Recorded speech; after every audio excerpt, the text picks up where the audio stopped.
Most people think moving to Singapore is only possible if you already have a high-paying job offer. That's completely wrong.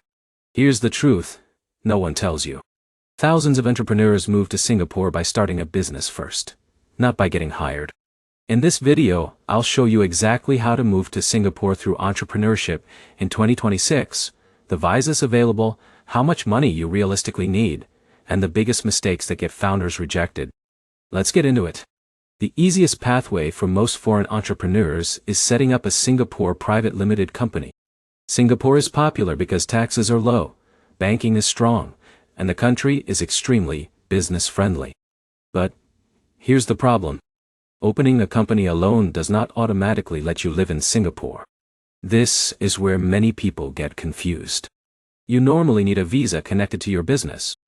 The two most common options are the EntrePass and the Employment Pass. The EntrePass is designed for startup founders with innovative or scalable business ideas. Think SaaS, fintech, e-commerce tech, biotech, or digital services.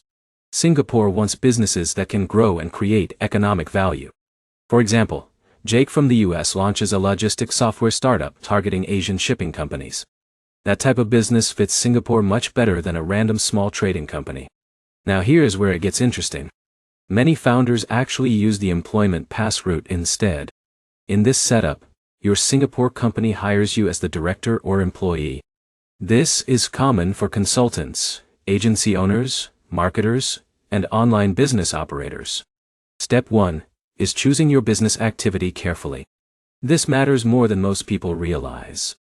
Certain industries get approved more easily because they align with Singapore's economic goals. Step 2 is registering the company. You'll usually need a local corporate service provider because foreigners cannot fully self-register remotely in most cases. Step 3 is opening a business bank account and preparing your compliance documents. This is where most people fail. Singapore banks are strict about proof of business activity. If your company looks fake or inactive, opening an account becomes difficult. In a minute, I'll show you the fastest route to long-term residency, because this is the part most videos skip completely. Once your business is active, you can apply for your visa. Approval chances improve if you have a strong business plan, professional website, client contracts, proof of revenue, or industry experience. Alex from India moved to Singapore after launching a digital marketing agency with international clients already paying him monthly. That existing revenue made his application much stronger. Now here's where it gets interesting.